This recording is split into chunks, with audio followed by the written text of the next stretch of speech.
Well, here it is, the new metal M&P 9 from Smith & Wesson. I was looking forward to getting one and seeing for myself how it's different and how it's not different compared to the polymer model. Obviously the material's different, but is anything else?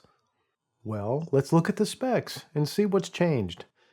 The new metal M&P weighs 30 ounces, where the polymer M&P is 29 ounces. That's it. Just 1 ounce of weight difference is the only real meaningful spec change on paper. But it's not the only difference. The metal M&P has a T6 aluminum frame, and both the frame and the slide are finished in a tungsten gray Cerakote, and it's a high quality finish. The polymer inserts in the grip give the gun a nice two-tone look, which I think is very key. All one color would not be nearly as nice looking. Under the Cerakote, the slide is still stainless steel, and the barrel is still finished in armornite. It comes with 4 interchangeable palm swells to tailor your grip and fit your hand just the way you want, and a whopping 7 adapter plates for your optics. The adapters are polymer and pretty thin, so they'll keep your red dot low on the gun. Like all M&Ps, it's available with or without a thumb safety. I prefer it without, and that's what you see here. I noticed that the magazine disconnect button is slightly different on the metal gun. I'm not sure if that's just an evolution in the part itself, or if it was changed slightly just for this model. The trigger is the newest generation of M&P trigger, and it is fabulous. The jointed trigger safety system that was always a lively discussion point has been changed to a central blade safety on the trigger shoe. I was really unable to perceive it at all while shooting. After the light and crisp break, the reset is tactile and audible. The sights are not my favorite. I think I may have shot it better if it had different sights on it, but that's very subjective, and it is easy enough to change. Of course, it is red dot ready, so iron sights might not be most people's priority anyway. Okay, let's get to the range work with this metal M&P, which looks fantastic, feels fantastic, and I'm going to go out on a limb and say it probably shoots fantastic too. It is, to my inspection so far, and it hasn't been a super close inspection, I will do that, but so far to my inspection it is identical in every way to the M&P that we know and love. It's just that the frame is metal and it has this really nice finish. All right, let's see first of all if the slide release is one. They're usually not. I'm impressed right off the bat. High marks. So I'm shooting Federal Black Pack, 115 grain, for those of you who like to know what kind of ammo is being sent down range. Target is 13 yards, my lucky distance away. And let's see if I can't wear off some of that dull paint. But only from the middle, if I can help it.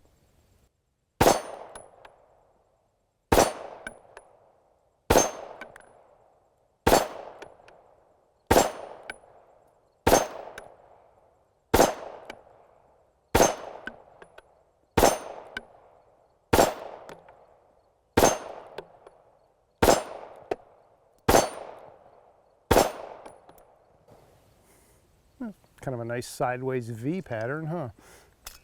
It's my migration, my fall migration pattern. Definitely feels quite nice. Now this one has 3-dot sights. They are just white dots, no night sights, no special color out front or anything like that, just 3 white dots. And I am really liking that. Maybe it's a metal versus polymer thing with that slide release.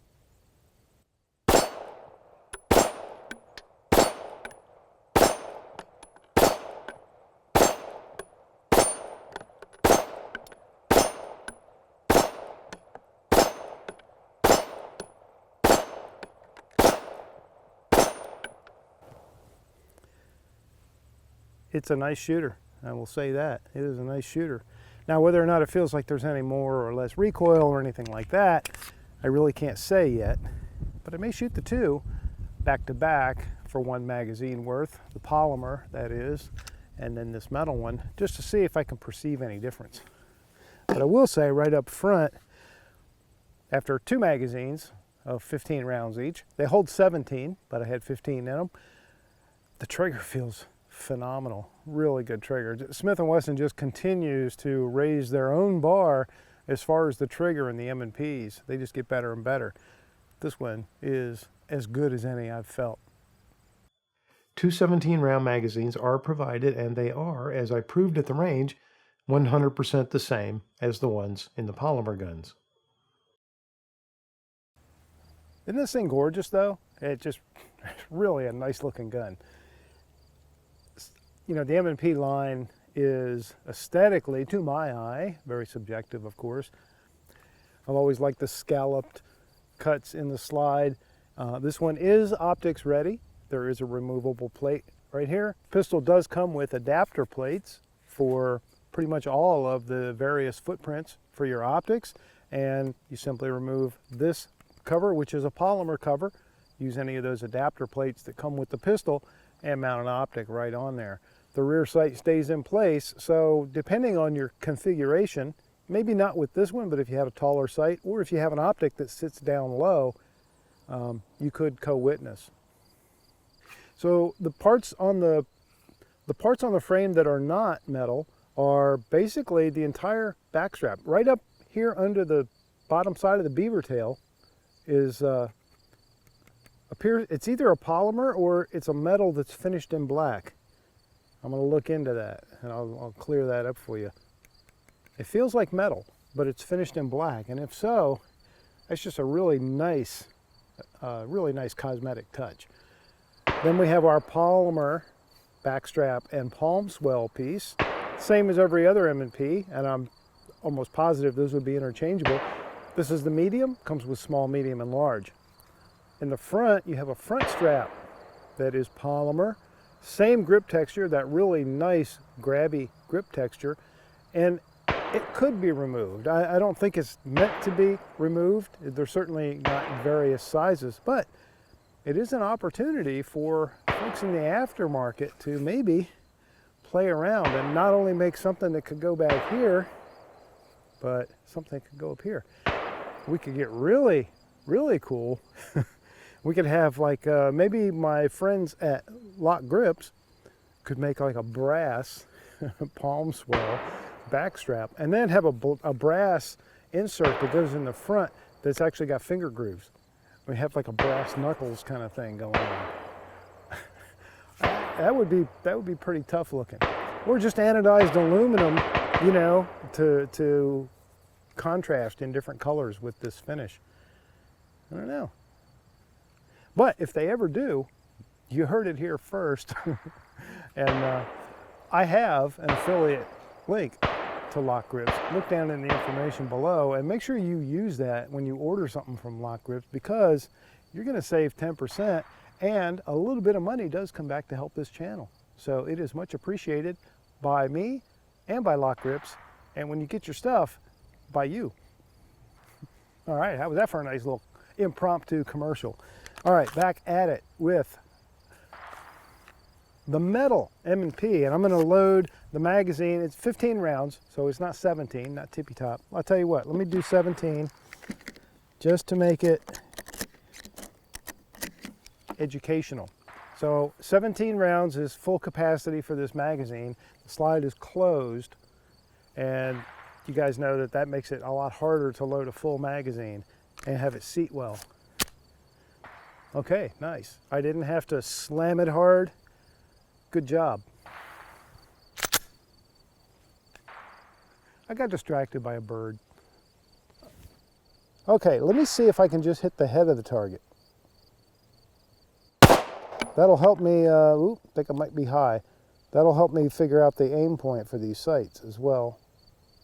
Oh, look at this. So I'm holding, there we go. I'm holding my sight picture right about the neckline. me try and go center more.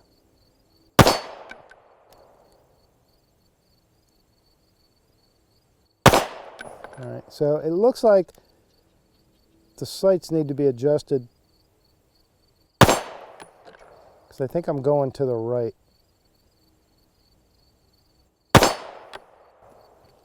Just a little. Let me aim at the left edge.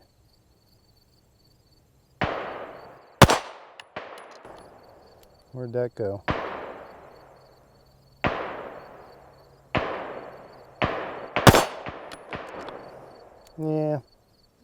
Yeah, they're going a little right.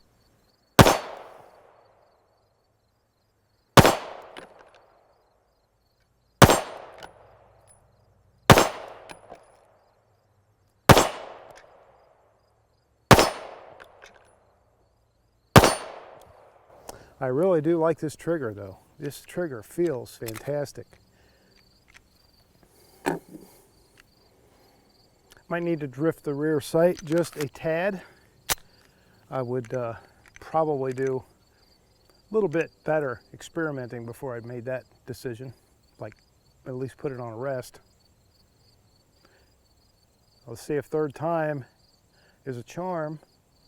Oh man, I'm loving this. I'm wondering if the polymer frame in some way is kind of, you know, there's an abrasion maybe between the polymer frame and the slide release that we don't have here. I don't know, but I like that. Okay, I'm going to speed things up a little bit here.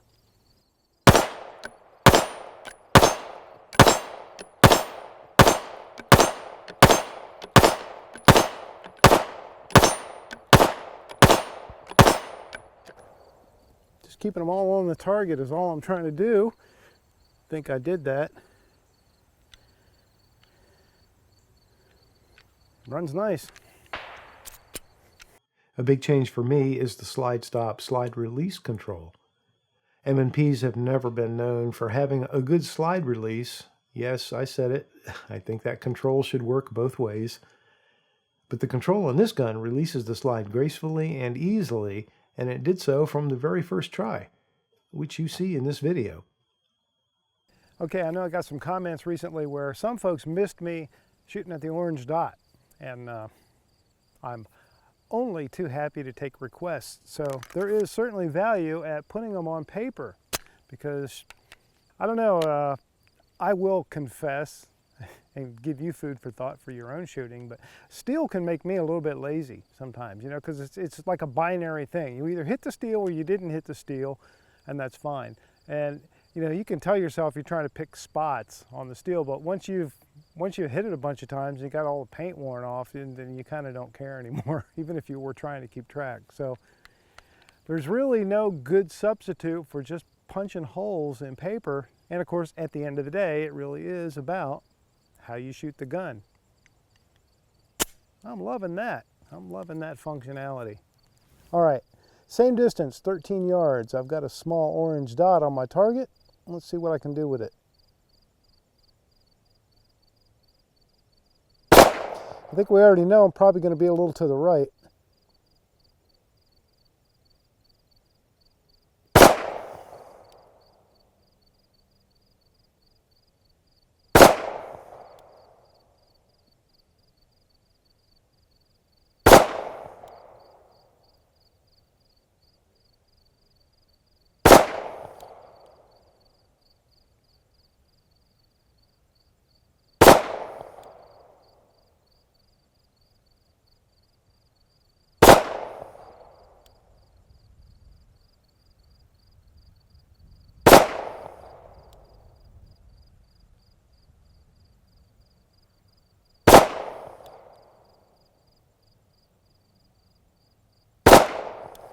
Okay, I see a few wild shots there, so I don't know.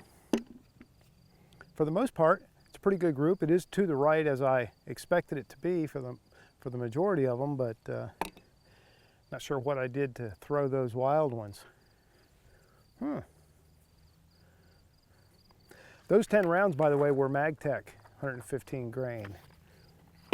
So I have here the 2.0 polymer M&P. It's still a pretty new model, and I'm going to shoot 10 rounds through it and then 10 rounds immediately through the metal one, just to see if I can perceive any kind of difference at all in the way they shoot or just the way they feel, etc. Whether one's lighter or heavier, and to also prove out my presumption that the magazines are 100% the same and compatible, I'm swapping the magazines between each pistol. So this is the magazine that came with the metal M&P, and it's going to be shot in the polymer and vice versa. All right, so here's one thing to look at right off the bat. The slide release on the M&P 2.0 polymer, I know I probably have it broken in, but it will not go. Let's try using my opposed thumb here. All right, I can do it that way because I have a little bit more leverage, but it's still a tough one. All right, 10 rounds, just for feel.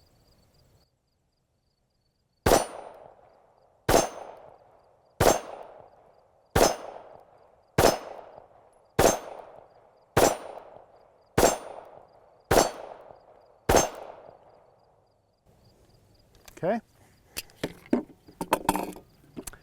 Now the metal M&P with the magazine from the polymer. And one big difference. Man, that's easy. It takes no effort at all. I like that. Big plus. Feels the same in the hand, and of course it should. It's the same configuration. Very much a different sight picture though.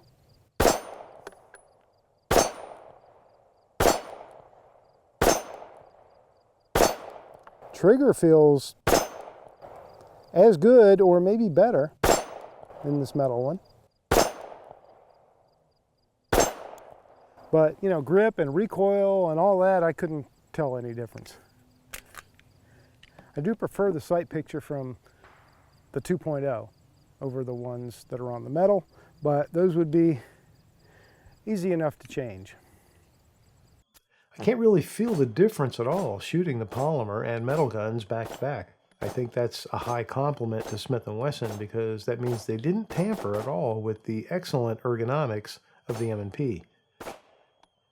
I won't lie, I like cosmetics on handguns. This pistol is just as fantastic to look at as it is to shoot. Smith & Wesson loaned me this pistol for this review, but I don't get to keep it unless I want to pay for it, and they don't have any say in this review. But if you think that influences me, that is your decision to make.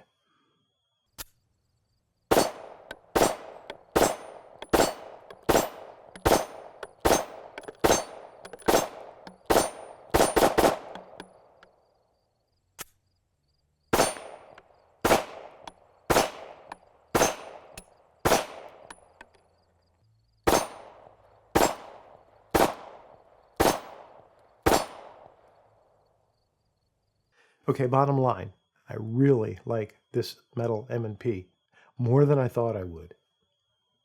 I think it goes beyond marketing hype and cosmetics and really brings some great features to the table. Full compatibility with the M&P 2.0 polymer gun means your existing accessories are still good. I think this gun is an upgrade from the polymer handgun. If you're an M&P enthusiast, you're going to want to take a hard look at this one. As always, thank you for watching. Thanks to my Patreon patrons for their terrific support, and thanks to the industry partners I have for helping me to produce content and for offering everyone great products. I only shake hands with the brands that I truly believe in and use, so look in the information of this video to find discount codes and affiliate links that can help you save a little money and, in some cases, even help this channel. Until next time, see you later.